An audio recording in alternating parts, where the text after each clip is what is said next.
이러므로 너희는 장차 올 이 모든 일을 능히 피하고 인자 앞에 서도록 항상 기도하며 깨어 있으라 하시니라. 새로운 만물이 역동하는 이 봄철을 주님의 영광을 찬양합니다. 지난 주간은 미세먼지로 인해서 저희 육신이 고통스러웠지만 하나님께서 이 아름다운 세상에 아름다움의 회복을 통해 다시 맑은 날씨를 허락하심에 감사를 드립니다. 주님이 허락하신 아름다움을 지킬 수 있도록 저희 인간들의 욕심이 아닌 하나님의 사랑으로 세상을 바라볼 수 있도록 하여 주십시오. 만물이 소생하는 봄날에 저희 교회 또한 새 생명을 허락하심에 감사를 드립니다. 그 가정이 믿음의 견고한 반석 위에 자녀가 잘 자라날 수 있도록 기도드립니다. 이제 주님의 고난을 기억하는 사순절이 되었습니다. 지난 한 주간 세상 속에 살면서 지었던 저희의 악독한 죄를 다시 한번 생각나게 합니다. 세상의 일 가운데서 분주하게 다니면서 주님의 이끄심을 느끼지 못하고 살아갔던 순간들이 너무 많았음을 기억합니다. 순간적인 분냄과 성냄으로 그리스도인의 향기를 나타내기보다는 세상 사람들보다 더한 저희의 조성을 드러냈던 악함을 용서하여 주시기를 기도합니다. 죄를 짓고 다시 후회하고 회개하는 저희의 나약함을 용서하여 주십시오. 주님 안에 좀 더 견고히 진을 칠 수 있도록 온전함을 허락해 주십시오. 주님 새로운 학기를 준비하는 저희 청년부들과 유초등부, 중고등부 친구들이 새로운 마음으로 새로운 학교와 새 학년을 시작합니다. 공부를 통해 하나님의 지혜를 구하게 하시고 또 세상을 나아가는 준비 가운데 온전케 하여 주시고 그들이 청년의 때에 더욱 주를 경외함을 통해 세상 가운데 견고히 설 수 있는 성가 교회의 성도로 자랄 수 있도록 기도합니다. 담임 목사님 가운데 함께 하시고 지금 피지에서 돌아오신 권영란 전도사님 영육간을 간건케 하시고 또 피지에 계셨던 김영란 선교사님에게도 주님의 위로와 사랑이 함께 하시기를 간구합니다. 저희 유치부와 청년부를 이끄시는 김영승 목사님 가정 가운데도 항상 새 힘을 부어주시기를 간구합니다. 중고등부를 이끄시는 정기룡 전도사님께 지혜를 다하셔서 저희 성가교회를 이끌 중고등부 친구들과 주 안에서 더욱 친밀함을 이끌게 하여 주시기를 간구합니다. 오늘 예배 가운데 선포되시는 하나님 말씀이 더욱 저희 삶 가운데 적용되기를 기도합니다. 하나님의 뜻이 저희들 삶 속에서 어떻게 살아가야 하는지 분별할 수 있는 지혜를 주십시오. 사무엘서를 통해서 세상 속에서 모든 지혜와 관계를 구하는 인물들의 모습을 보지만 결국은 하나님께서 하나님의 뜻대로 그 길이 이끌어지게 됨을 봅니다. 저희도 주님의 인도하심을 믿으며 온전히 순종하는 자의 삶을 살게 하여 주시옵소서. 모든 것 감사드리며 사랑 많으신 예수님의 이름으로 기도합니다. 아멘.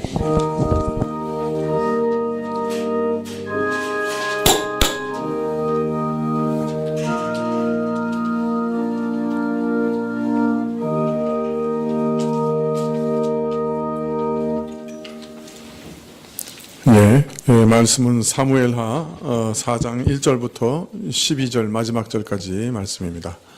4장 1절부터 12절 마지막 절까지 말씀입니다.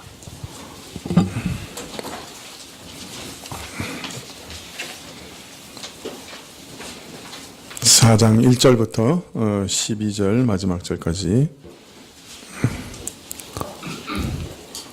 한 절씩 교도하실까요? 사울의 아들 이스보셋이 아브넬이 헤브론에서 죽었다함을 듣고 손맥이 풀렸고 온 이스라엘이 놀라니라.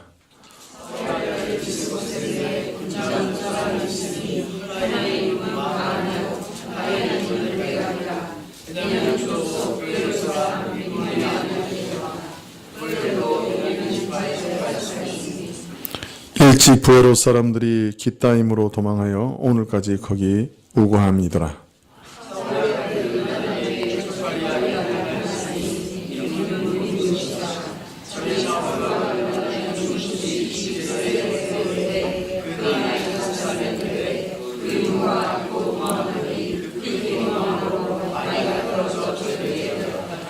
부에로 사람 림몬의 아들 레갑과 바하냐가 행하여 볕이 쬐을 때쯤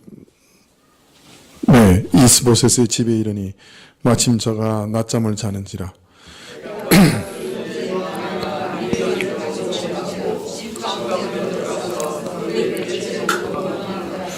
저희가 집에 들어가니 이스보셋이 침실에서 상위에 누웠는지라.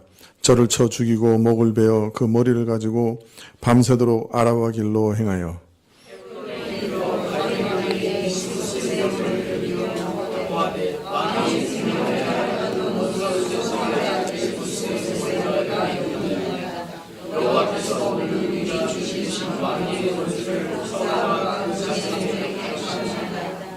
다윗이 부에롯 사람 림몬의 아들 레갑과 그 형제 바하나에게 대답하여 가로되 내 생명을 여러 환난 가운데서 건지신 여호와의 사심을 가리켜 맹세하노니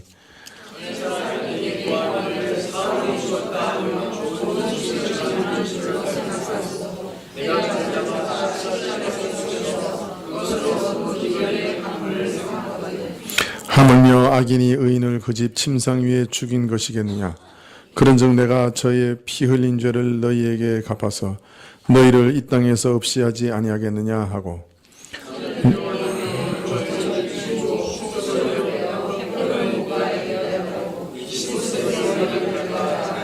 헤브론에서 아브넬의 무덤에 장사하였더라. 북이스라엘을 다윗에게 돌리고자 한 아브넬의 모든 시도는 그 성사 직전에 요압의 만행으로 인해 무너졌습니다. 요압은 동생 아브넬의 복수를 위해 아사엘의 복수를 위해 아브넬을 암살했습니다. 이로 인해 이스라엘과 유다의 평화적인 통일에 대한 소망은 무너지는 것처럼 보였죠. 그러나 오늘 말씀해 보면 또 다른 암살로 인해 이스라엘과 유다의 연합은 극적으로 이루어지게 됩니다. 오늘 말씀에 보면 사울 왕가를 지탱하던 아브넬이 헤브론에서 살해당했다는 소식을 듣고 사울의 아들 이스보셋은 낙담하여 손을 놓고 앉았고, 그리고 온 이스라엘은 이 소식을 듣고 크게 놀랐다, 경악했다, 이렇게 되어 있습니다.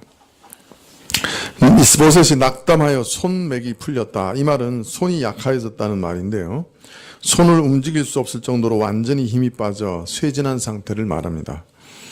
이처럼 이스보셋은 아브넬의 죽음으로 말미암아 어마어마한 충격을 받았지요. 완전히 맥이 풀려버렸습니다. 불행하게도 이스보셋은 자신의 인생에서 아브넬 외에는 어떤 피난처도 가지고 있지 않았죠. 그에게 모든 것을 의존했던 것이죠. 그리고 그가 사라지자 이제 모든 것을 잃어버렸고 손이 풀려버렸습니다.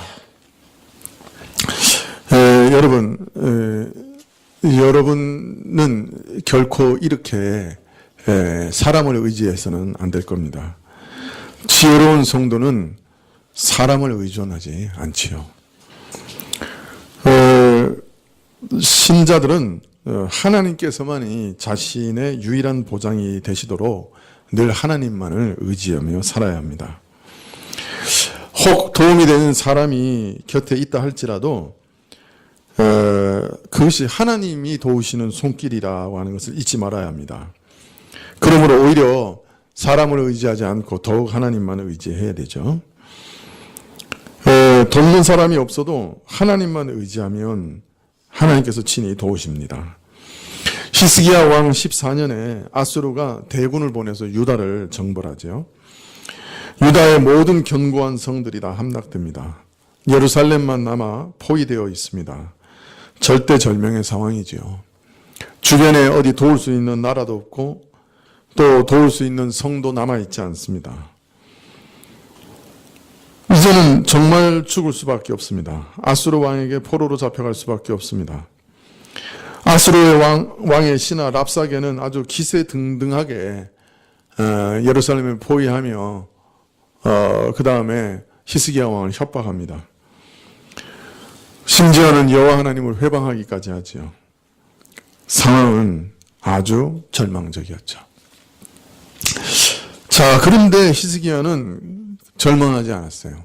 성전에 올라가 항복을 종용하는 편지를 여호와 하나님 앞에서 펴놓습니다. 편지를 딱 펼쳐놔요. 예, 그리고 나서 하나님께 기도합니다. 오직 하나님만 의지합니다. 그랬더니 하나님께서 천사들이 아니라 한 천사를 보내십니다. 천사 뭐라고 해야 되죠? 한 명? 한 명도 그렇고, 뭐라고 해야 돼요? 한 마리? 그러면 안 되죠. 천사? 한 천사? 보내십니다. 그리고 18만 5천 명, 아수르의 용사들을 다 죽이십니다.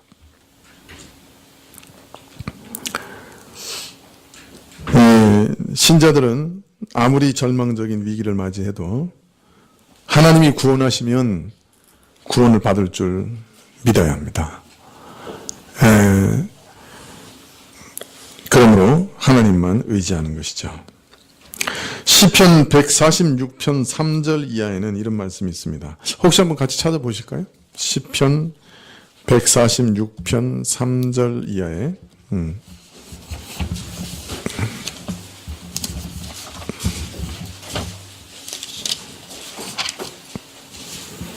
구약 907쪽인데요. 907쪽인데요. 시편 136편 3절부터 6절까지 한번 같이 읽어보시죠. 네, 시작. 방백들을 의지하지 말며 도울 힘이 없는 인생도 의지하지 말지니 그 호흡이 끊어지면 흙으로 돌아가서 당일에 그 도모가 소멸하리로다. 야곱의 하나님으로 자기 도움을 삼으며 여호와 자기 하나님에게 그 소망을 두는 자는 복이 있도다. 여호와는 천지와 바다와 그 중에 만물을 지으시며 영원히 진실함을 지키시며 라고 노래하셨습니다. 먼저 방백도 인생도 의지하지 말라 그렇게 말합니다. 그 이유는 사람은 도울 힘이 없기 때문이죠. 여러분, 방백은 보통 누가 됩니까? 지혜나 지식이나 힘이나 권력이 보통 사람들보다 뛰어난 사람들이 되는 것이 통례죠. 연약하고 가난하고 힘이 없는 사람들은 자연스럽게 이런 사람을 의지하고 싶어집니다. 또 경우에 따라서는 하나님께서 이런 사람들을 힘 있는 자리에 세우셔서 약하고 가난한 자들을 돕게 하시죠.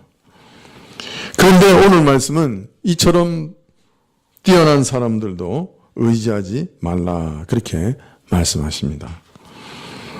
요새 제가 이렇게 정치계를 보면 참 이상한 걸 느끼는 것이 사람들이 대통령에게 너무 과도하게 기대하고 너무 과도한 지지를 보내는 것 같아요.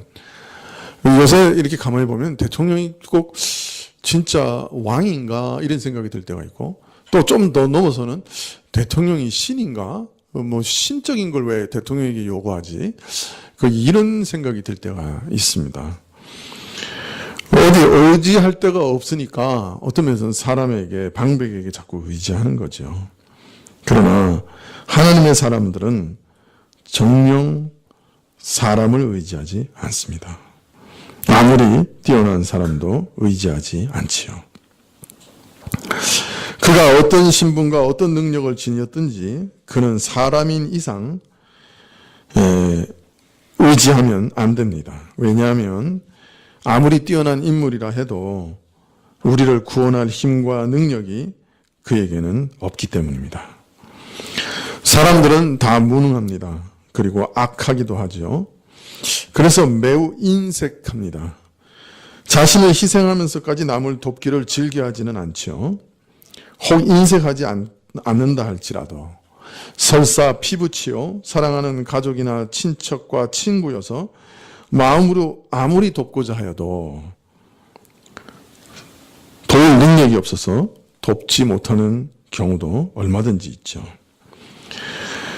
이처럼 사람은 연약한 존재요. 참 마음 놓고 신뢰할 만한 대상이 되지 못하기 때문에 방백도 사람도 의지하지 말라 그렇게 말씀하십니다. 4절에 그 호흡이 끊어지면 흙으로 돌아가서 당일에 그 도모가 소멸하리로다. 인간은 영원히 떠나 죽게 되면 그날로 그가 세운 계획이 허사가 될 수밖에 없는 그런 허술한 존재입니다. 여기에서 인간이 흙으로 돌아가는 것에 대해서 말씀하고 있는 것은 그것이 죄로 말미암아 겪게 되는 인간의 불행을 대표하는 것이기 때문이죠. 죄 아래 비천하게 된 인간, 이런 인간에게 희망을 거는 것이 얼마나 허망한 일인가 말할 필요가 없는 것입니다. 자, 그런 것을 알면서도 사람은 눈에 보이지 않는 하나님보다는 눈앞에 보이는 사람을 의지하기를 좋아합니다. 지푸라기 같은 도움이라 할지라도 눈에 보이는 사람을 의지하고자 하는 것이죠. 이 사람 저 사람 찾아가서 하소연하고 손을 벌리고 온갖 애를 쓰고 온갖 수단을 다해 보고 결국 다 실패로 돌아갈 때야 비로소 하나님을 찾습니다. 우리 믿음이 얼마나 허약하고 위선적인지 모르지요. 그러나 인간은 그 호흡이 끝나면 다 흙으로 돌아가고 맙니다. 그러니 누구를 의지할 수 있겠습니까? 146편 5절에 이렇게 노래합니다.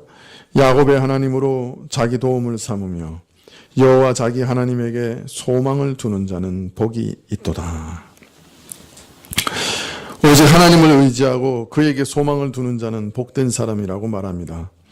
하나님만 우리가 유일하게 의지할 수 있는 분이기 때문에 그에게 소망을 두는 자가 복됩니다. 6절에 여호와는 천지와 바다와 그 중에 만물을 지으시며 영원히 진실함을 지키시며. 여기서는 두 가지를 노래하고 있는데요. 하나님만 도움으로 삼을 때 그에게 소망을 두는 자가 왜 복이 되는가? 첫째, 하나님은 천지 만물을 지으신 창조주시기 때문입니다. 이 말은 무슨 말입니까? 그는 천지를 지으신 분이 못하실 일이 뭐가 있겠어요? 그죠? 그러니까 그는 전지전능하신 분이다.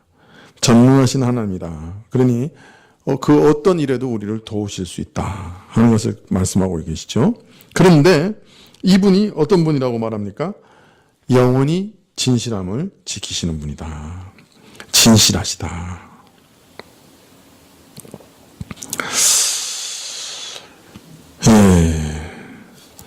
사실 도움을 바라는 사람들에게 상대방이 진실하다 하는 만큼 소중한 게 있을까요? 아무리 부하고 능력이 많은 분이라 할지라도 그 마음이 변덕스럽다고 하면 희망을 걸 수 있을까요?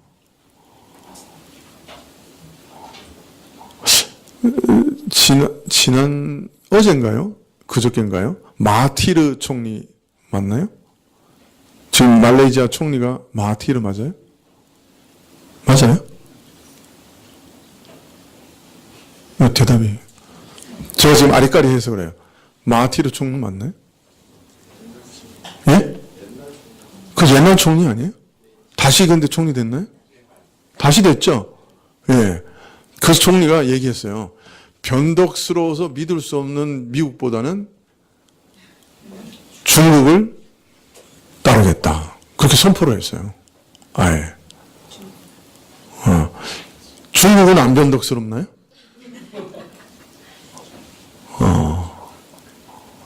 근데 그만큼 이 신실함이라고 하는 건 중요하잖아요. 트럼프가 어떻게 변할지 몰라서 우리가 전전긍긍하고 있는 거 아니에요, 지금? 그죠? 아니, 이렇게 한 사람의 인격에 나라의 운명이 왔다 갔다 하고 우리 미래가 왔다 갔다 할 줄 누가 알았어요? 그런데 그 사람이 그렇게 변덕스러운 사람인지 또 누가 알았겠어요?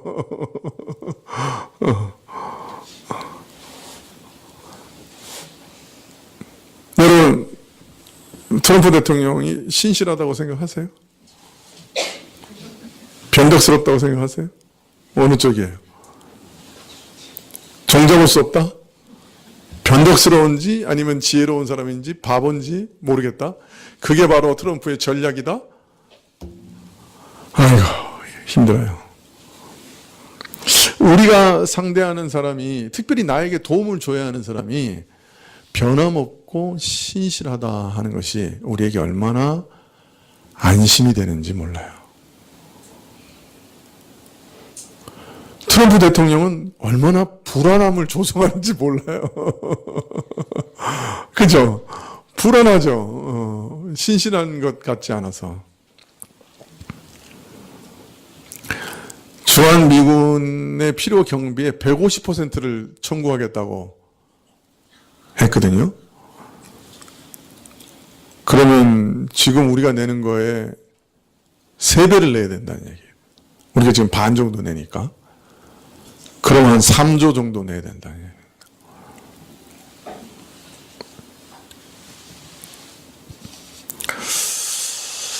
야, 그런데 오늘 시편 140편 6절에서는 여호와 하나님은 천지와 바다와 그 중에 만물을 지으신 전능하신 하나님이시라서 얼마든지 우리를 도우실 수 있는 능력이 있으신데, 그런데 영원히 진실함을 지키시는 분이다. 그의 약속을 지키시는 분이고 그의 말씀을 지키시는 분이고 그분은 변함없이 진실한 분이다. 이렇게 얘기하고 계세요. 얼마나 안심이 되는 말인지 모르겠어요.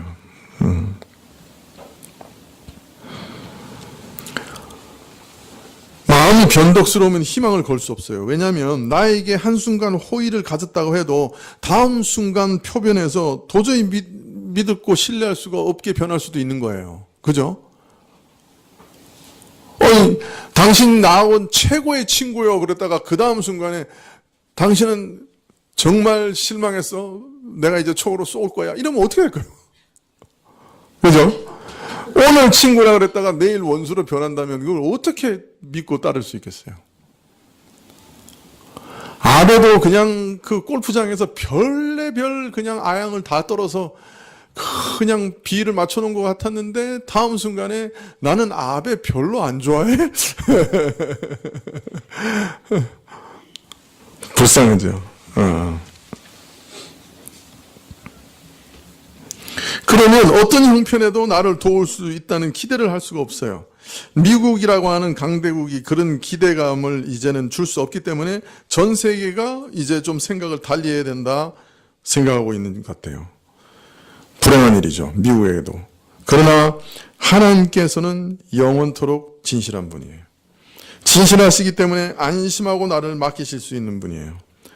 어려운 사람에게 가장 아쉬운 사람은 그를 도울 힘이 있는 사람이라고 생각하기 쉽지만 오래 살아본 분들은 다 아시죠. 사람이 가장 어려울 때 정말 찾게 되는 친구는 돈, 재주, 힘 있는 친구가 아니라 진실한 친구다.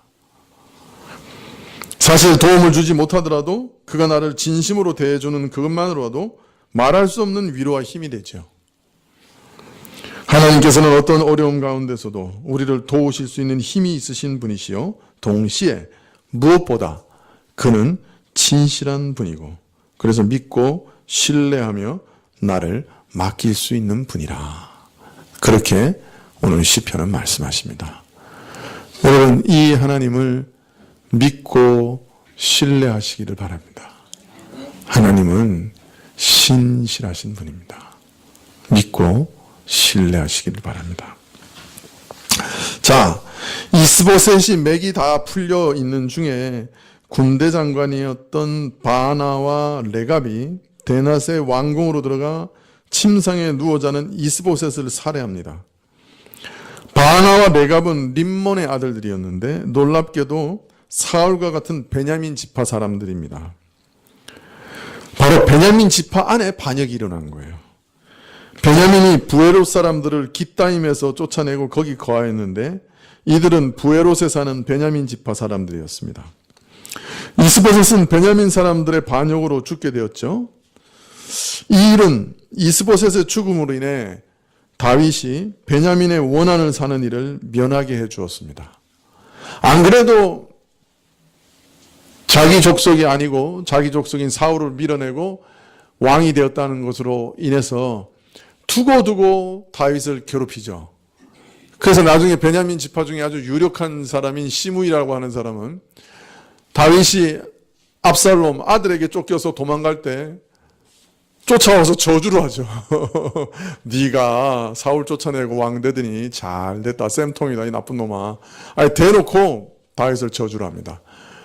그만큼 이 베냐민 안에 어떤 면에서는 사울 대신에 다윗이 된 것이 대반감을 가지고 있는데, 만일 베냐민이 아니라 유다가 이스보셋을 죽였다고 하면 철천지 원수가 됐을 거예요. 그런데 하나님의 섭리 아래서 오히려 베냐민 사람들이 반역을 일으켰기 때문에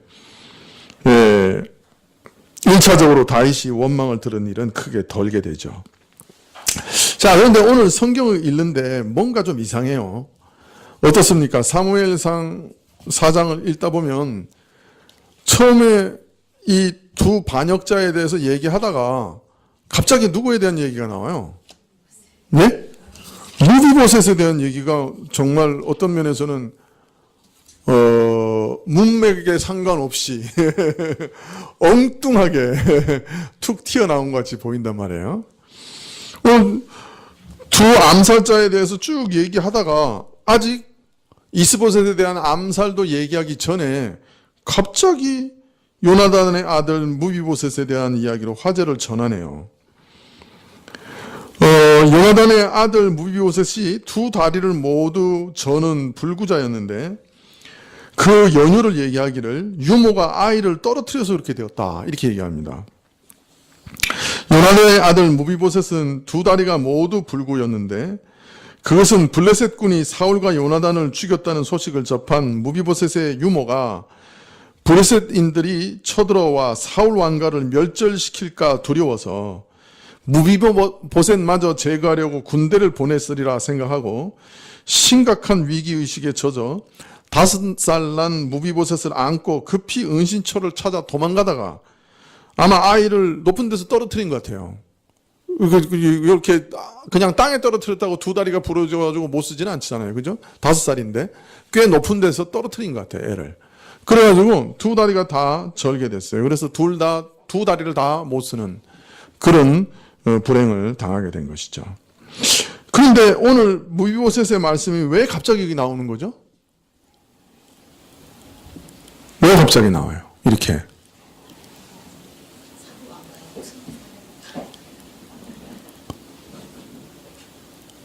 이스보셋이 죽는 사건에 왜 무비보셋의 얘기가 이렇게 툭 튀어나와요?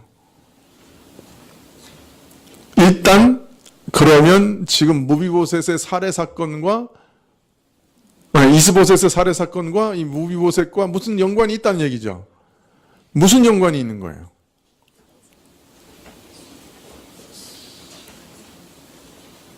이게 행간을 읽으셔야죠, 여러분이. 그죠? 왜 이 얘기를 한 거예요? 성경은 특별히 역사서 같은 건 행간을 잘 읽으셔야 돼요.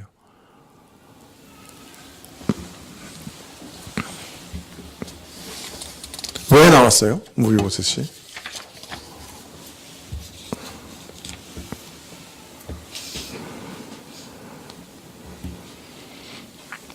두 가지 의미라고 생각하는데, 첫째는 다윗 왕이 통일 이스라엘의 왕위에 오르는 데 있어 이제 걸림돌이 남았냐 안 남았냐를 얘기하는 것이라고 할 수 있겠죠. 무비보셋은 걸림돌이 될 여지가 있어요, 없어요? 예? 원래는 사울 왕의 아들이 이스보셋이니까 이스보셋이 죽으면 그 아들이 이제 왕이 될 수 있는데 아마 아들이 없었던 것 같아요, 이스보셋에게는. 그러면 그 사울의 아들 중에 장자가 누구냐면 요나단이란 말이에요. 그 요나단의 아들이니까 왕위 계승 1순위예요. 무비보셋이. 그런데 무비보셋은 불행하게도 다리를 둘 다 못 쓰는 사람이에요. 당시의 왕이라고 하는 것은 전쟁을 지휘하는 것이 가장 중요한 역할 중에 하나인데 말 타고 전쟁에 나가고 또는 전차를 타고 전쟁에 나가서 전군을 지휘해야 되는 사람이 다리 둘 다 못 쓰면 전쟁을 지휘할 수 있을까요, 없을까요? 없죠. 그렇기 때문에 다윗 왕이 통일 이스라엘 왕위에 오르는 데 있어 사울의 오손 무비보셋이 결코 걸림돌이 될 여지가 없다 하는 것을 미리 알려주기 위해서 이스보셋의 최후와 관계된 얘기를 하다가 갑자기 무비보셋에 대한 얘기를 언급한 것이라고 볼 수 있어요. 그러므로 이스보셋이 죽으면 이제 다윗 왕가의 계승자가 남아있지 않다. 적합한 계승자가 없다 하는 것을 또 하나 얘기하는 것이고, 또 하나 이유가 있을 거예요. 또 다른 이유는 뭘까요? 여기서 무비보셋의 얘기가 갑자기 나오는 것은, 첫째는 이제 왕위 계승자가 남아있지 않다는 얘기고, 두 번째는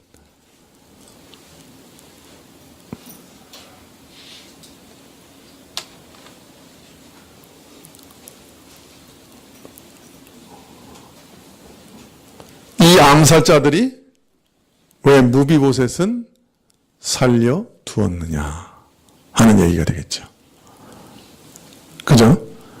왕권을 다윗에게 가져다 주려고 하면 사울 왕가를 끝장내야 되는데 이스보셋은 죽이면서 무비보셋은 왜 살려줬냐 하는 얘기를 여기서 또 하고 있는 것이겠죠. 림몬의 아들들이 왜 무비보셋을 염두에 두지 않고 이스보셋만을 제거의 대상으로 삼았는가, 그 이유를 밝혀주시는 거다. 즉 무비보셋은 절뚝발이 불구자였기 때문에 사울의 후계자로서 왕위에 오를 자격을 상실한 불쌍한 처지에 있었습니다. 동시에 그 당시 나이가 몇 살이에요? 5살에 불구가 됐는데 그때가 아버지 요나단이 죽었을 때예요. 그죠? 그러니까 지금 현 시점에서 다윗이 왕에 오르기 직전이니까 7년 정도 지났을 때예요. 그죠? 7년 반 동안 왕위에 있었으니까, 헤브론에서. 그러면 무비보셋은 지금 몇 살? 12살에서 13살 사이. 그죠? 그러니까 두 가지 이유죠. 왕으로 부적절한 사람이기 때문에, 두 번째는 나이가 12살밖에 되지 않았기 때문에 무비보셋을 살려줬다는 거예요. 그게 행간의 의미겠죠. 그래서 림몬의 아들들의 관심에서 멀어져 무비보셋은 살았고 이스보셋은 죽었다. 그 얘기입니다. 참 이것을 중국 고사로 얘기하면 딱 한마디로 뭐라고 얘기할 수 있겠어요? 세옹지 마라. 정말 세옹지 마하고 닮았죠.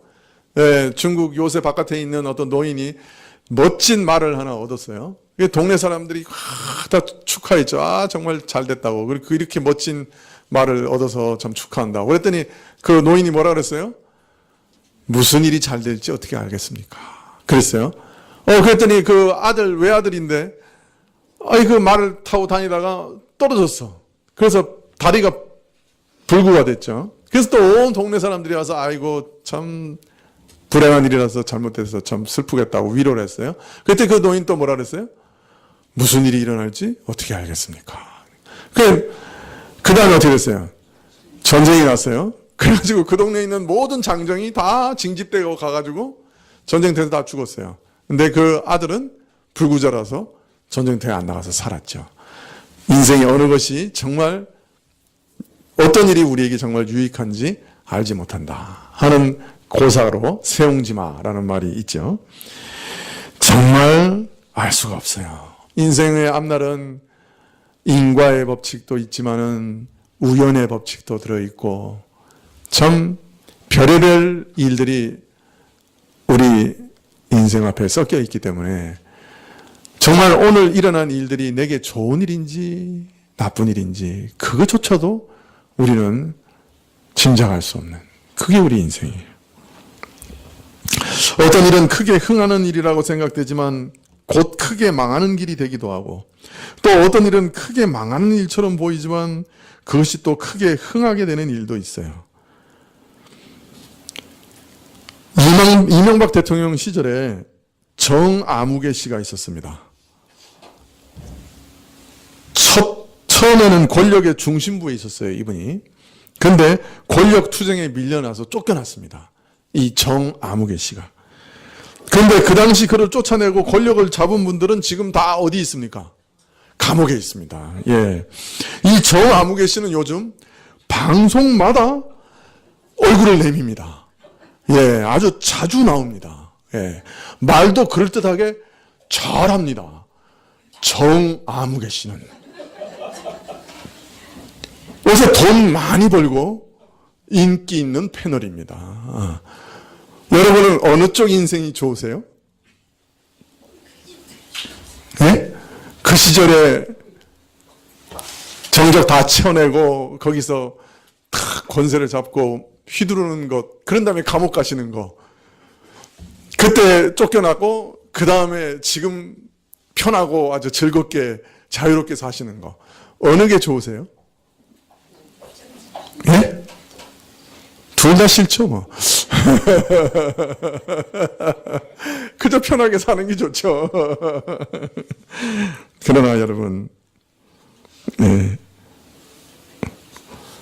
사실 인간이 그 쫓겨날 때는 그럼 바로 자기가 세운 사람인데 권좌에서, 그죠? 권세에서 쫓겨날 때 얼마나 억울했겠어요. 그죠? 분통했겠죠.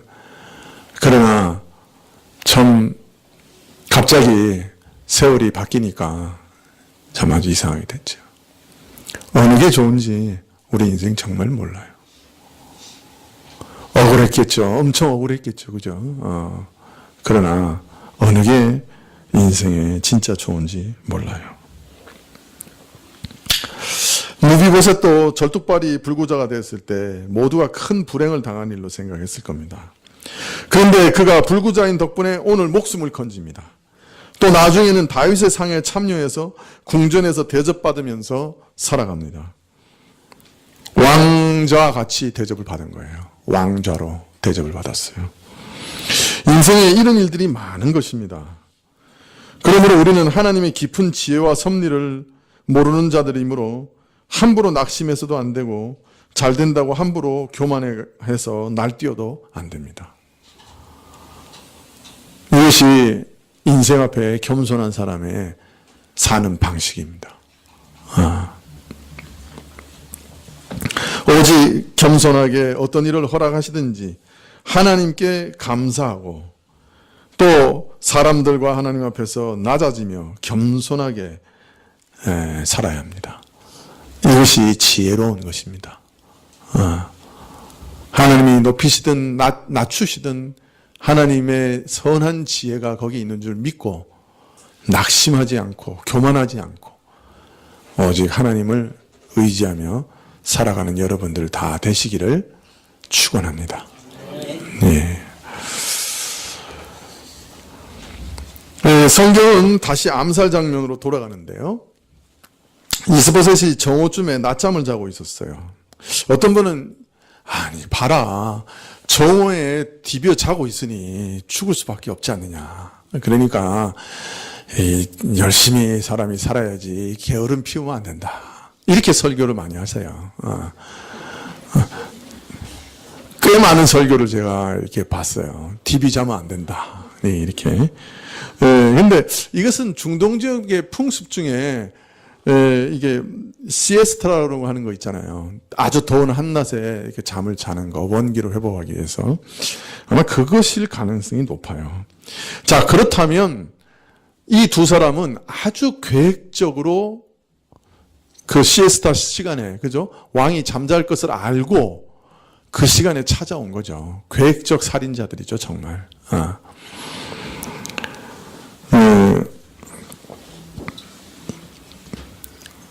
이 두 군장은 병사들에게 줄 군량을 가지러 온 척하면서 이스보셋의 집에 들어와 침실에까지 자유롭게 들어갑니다. 이들은 이런 군량 수송의 일을 자주 맡아왔기 때문에 문지기들의 의심을 조금도 받지 않고 이스보셋의 침실까지 들어왔고 그를 찔러 죽이고 목을 베입니다. 그리고 그 목을 가지고 밤새 아라바 길로 행하여 헤브론에 있는 다윗에게로 가서 고하기를 여기 당신의 생명을 찾던 대적 사울의 아들 이스보셋의 머리가 있나이다. 오늘 여호와께서 사울과 그 자식으로부터 왕의 원한을 풀어주셨나이다. 이렇게 얘기합니다. 이들은 참 다윗을 위한 일이요, 다윗의 원수를 갚은 일이요, 하나님의 뜻을 행한 일입니다 라고 지금 자기 입으로 얘기하고 있는 거예요. 그죠? 그런데 그 다윗은 이들의 행동을 기뻐하지 않았습니다. 이들은 다윗이 저들을 환대하리라고 기대했겠지만 그렇게 행하지 않았습니다. 다윗에 대한 하나님의 약속을 기억하고 하나님을 대적했던 왕가를 오늘 척살했습니다. 당신을 위해서 당신의 원수를 갚았습니다. 우리에게 이제 상 주십시오. 이것이 이들의 주장이지만 다윗은 이들의 동기를 꿰뚫어 보았지요. 사울 왕가의 버팀목이었던 아브넬이 살해되었다는 소식을 듣고 이제 형세는 완전히 다윗에게 기울었으니 더 이상 사울 왕가에 기대어 보았자 얻을 것이 없다고 이들은 판단한 것입니다. 그리고 이스보셋을 죽여 다윗에게서 어떤 보상을 받았던 것이죠.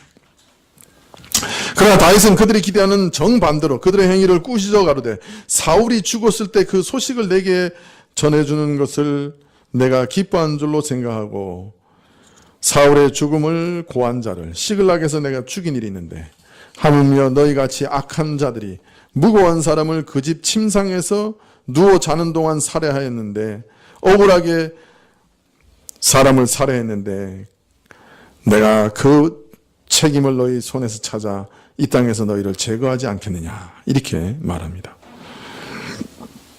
이들의 행동이 어떤 동기와 수단에 의해 이루어졌든지 간에 분열된 이스라엘이 하나로 통일되는 계기요 다윗에게는 참 이런 말하면 이상하지만 손대지 않고 코 푸는 일이요. 그죠? 조금 비유가 안 좋았나요? 하지만 이건 손대지 않고 코 푸는 일 아니에요? 그죠? 자기 정적을 제거해 주는 일이니. 어떤 의미에서 하나님의 뜻이 이루어지는 계기요. 그저 슬그머니 받아들이면 되는데, 눈 감아주면 되는데, 그 동기가 어떻든지 간에, 방법이 어떻든지 간에 다윗의 환심을 사려고, 그리고 그에게 의탁하기 위한 구실을 마련하고, 그래서 해온 일이니 거저 겉으로라도 기뻐할 만한 일인데도 불구하고 다윗은 지금 이들의 행위를 극렬하게 책망합니다. 왜 그랬습니까? 저들의 행위가 악했기 때문입니다. 악을 행했기 때문입니다. 그들이 섬기던 주인을 형세가 바뀌었다고 해서 배반하며 무고하게 살해했기 때문이죠. 그러나 다윗이 이들을 죽여 제거한 것은 어떤 세상 지혜, 여러분 삼국지 같은 데 보면 어떻습니까? 한 주인을 배반한 자니 새 주인도 거듭 배반할 수 있다. 이런 자는 아예 믿지 말고 곁에 두지 않는 것이 상책이다. 그래서 미리 제거하는 것이 나 자신을 위해서나 다른 사람을 위해서도 좋은 일이다. 그래서 죽여라. 이게 조조가 보통 하는 일이죠. 그러나 이런 세상 지혜를 따라 결정한 일은 아니었습니다. 하나님의 메시아로 온 이스라엘을 다스리는 왕으로 세움받은 다윗은 자신이 하나님 나라를 건설하는 그 방식 속에 어떤 악한 형식도 개입되는 것을 원치 않았습니다. 다윗이 세우는 이스라엘은 사실 하나님께서 세우시는 하나님의 나라입니다. 그러므로 다윗이 행하지만 하나님이 친히 행하시는 일입니다. 이런 일에 악이 개입될 수는 없는 일이죠. 여러분 한번 생각해 보십시오. 만일 악한 수단과 방식으로 교회가 세워진다면 또 그것을 정당하게 생각하고 선전한다면 마치 하나님께서 악을 행하여 그의 교회를 세우신다고 말하는 것이나 마찬가지일 것입니다. 그건 있을 수 없는 일이죠. 그러므로 교회에서는 아무리 좋은 목적이라도 그 목적을 이루기 위한 방식도 하나님이 기뻐하시는 방식이 되어야 하는 것이죠. 다윗은 이들을 엄히 형벌함으로써 먼저 자신이 이스보셋의 죽음에 무관함을 온 천하에 알리고 또 다윗이 뒤에서 이들을 사주했다는 의심의 눈초리도 면하게 되었습니다. 만약 이들을 정말 사주했다면 다윗이 이들을 쳐 죽이라 그랬으면 이들이 뭐라 그랬겠어요? 당신이 사주해놓고 우리를 죽이느냐 하고 달라들었겠죠. 예, 그러나 그들은 폭로할 관계가 없었어요. 이 다윗이 완전히 무관하다고 하는 것이 이 일을 통해서 더욱 증명이 됐습니다. 그리고 하나님의 교회는 악한 방식으로 세울 수 없음을 분명히 했던 것이죠. 저들은 어떤 면에서 능지처참을 당합니다. 목을 베우고 사지를 다 절단을 당합니다. 능지처참을 한 거죠. 그리고 이스보셋의 머리는 아브넬의 무덤에 장사합니다. 마하나임 정부는 두 주역 아브넬과 이스보셋의 죽음으로 종말을 맞습니다.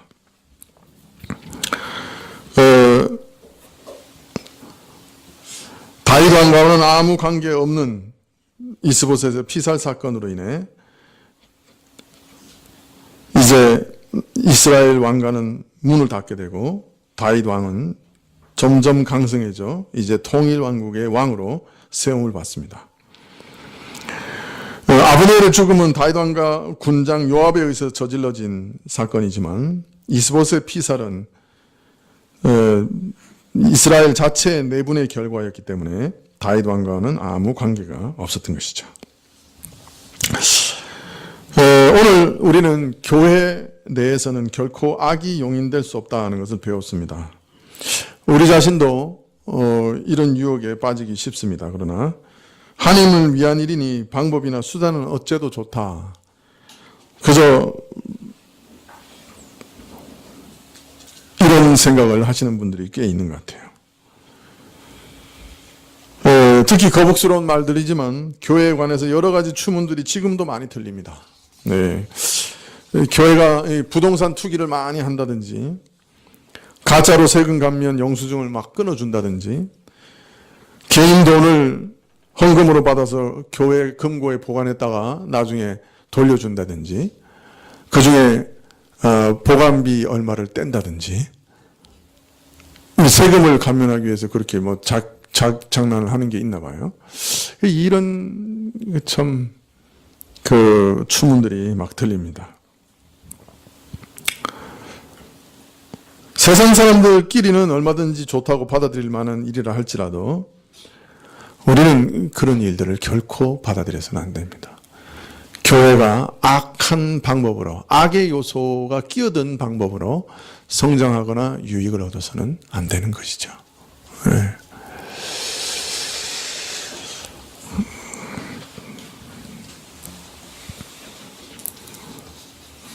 교회가 악이 바깥으로 드러났을 때 정지하고 그것을 해결하지 않으면 사람들은 점점 그것을 문제시하지 않고 그것은 얼마든지 가능한 일이구나 이렇게 생각하기 쉽습니다. 그러면 교회 전체가 점점 타락하게 되죠. 그렇기 때문에 교회 안에 악이 드러나면 반드시 그것을 제거해야 되는 것이죠. 사실 죄 없는 사람 없습니다. 죄를 하나하나 다 밝힌다고 하면 그 앞에 설 수 있는 사람 아무도 없죠.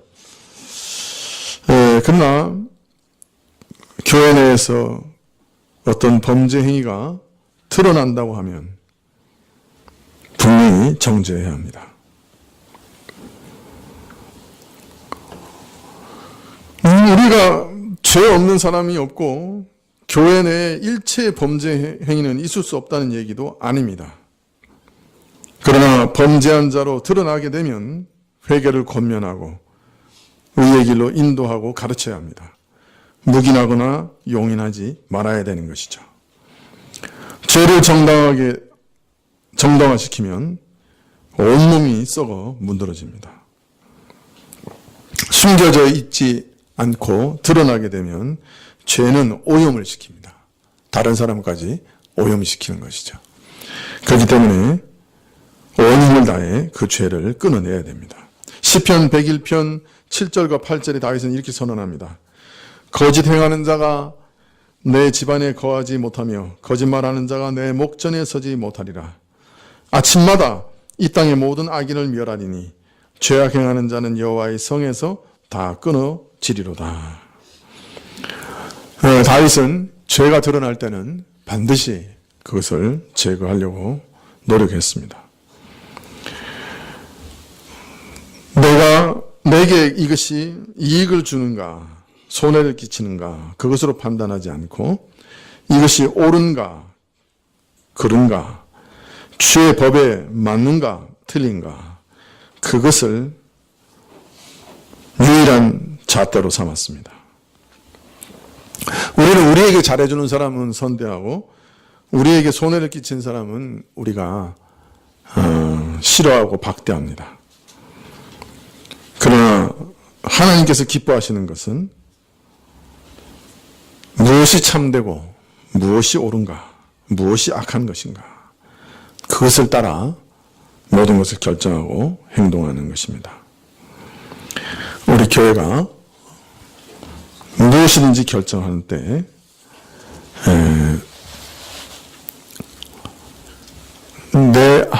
나하고 정말 친하냐 안 하냐, 내가 그를 좋아하느냐 안 하느냐,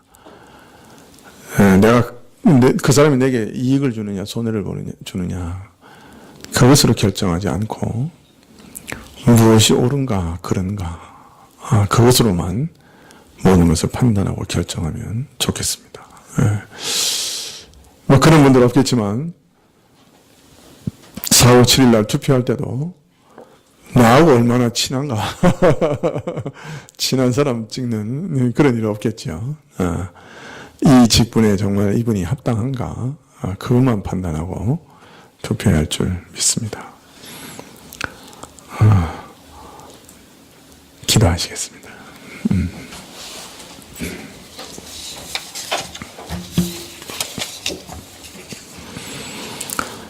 아버지 하나님, 하나님은 정말 신실한 분이시라 우리 영혼을 의탁하고 우리 앞날을 의탁할 수 있는 분이신 줄 믿습니다. 저희 심령에 하나님의 신실함을 믿는 믿음을 새겨주십시오. 그래서 그 어떤 일이 있어도 우리 손이 풀리는 일이 없도록 주님께서 역사해 주십시오. 우리 인생의 모든 일들을 평가할 때 너무 성급하게 평가하지 않을 수 있도록 도와주십시오. 참으로 어느 것이 좋은지 그른지 하나님의 영원을 생각하며 판단할 수 있게 해주시고, 하나님께서 끝내는 합력하여 모든 것을 선으로 이루시는 분이신 것을 믿고 낙심하지 않고 살아가게 도와주십시오. 이 교회 가운데 악을 제하시고 우리 심령 안에서 악을 제하셔서 우리로 거룩한 하나님의 나라와 또 하나님 교회를 건설하게 하여 주옵소서. 예수님의 이름으로 기도합나이다. 아멘. 예, 찬송가 449장 한 장 찬송 드리시겠습니다.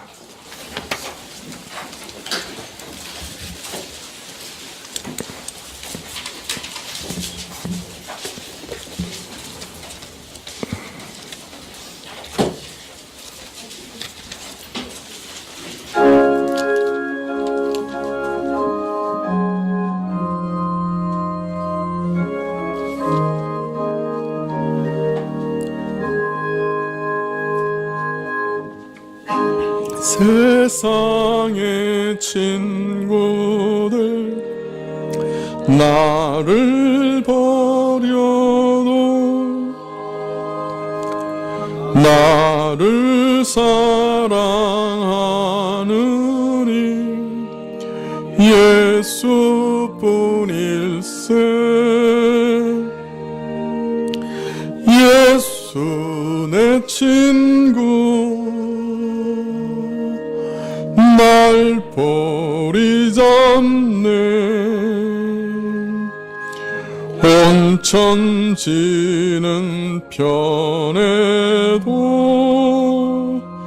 날 버리지 않네. 검은 구름 덮이고 광풍 일어도 예수 나의 힘드니 겁낼 것 없네. 예수 내 친구 날 버리잡네. 온 천지는 변해도 날 버리지 않네.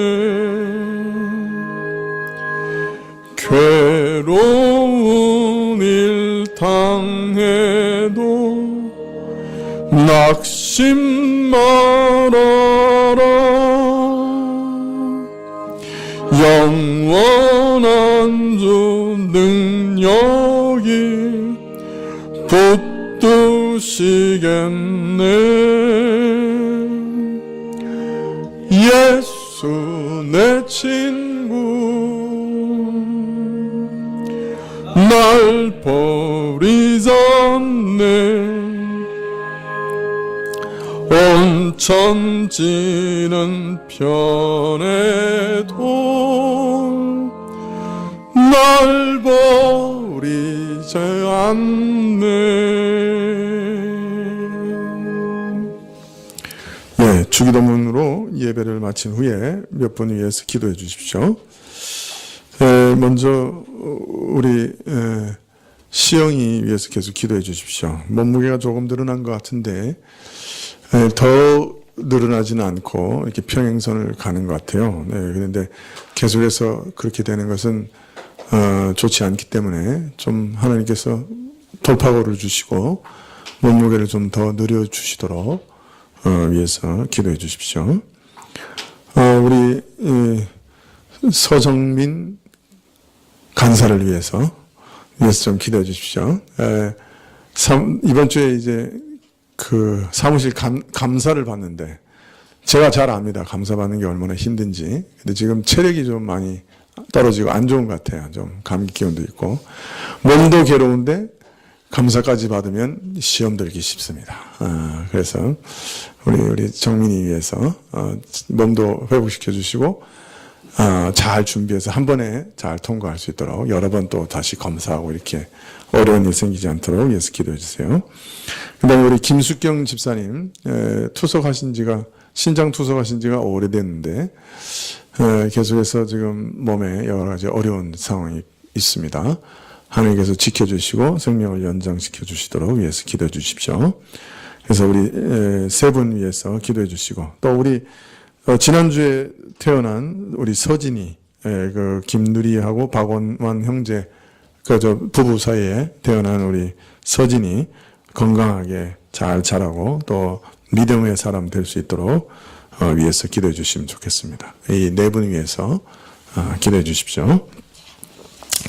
주님의 아침 기도로 예배를 마치겠습니다. 하늘에 계신 우리 아버지시여, 이름이 거룩히 여김을 받으시오며 나라에 임하옵시며 뜻이 하늘에서 이룬 것 같이 땅에서도 이루어지이다. 오늘날 우리에게 일용할 양식을 주옵시고 우리가 우리에게 죄 지은 자를 사하여 준 것 같이 우리 죄를 사하여 주옵시고 우리를 시험에 들게 하지 마옵시고 다만 악에서 구하옵소서. 대개 나라와 권세와 영광이 아버지께 영원히 있사옵나이다. 아멘.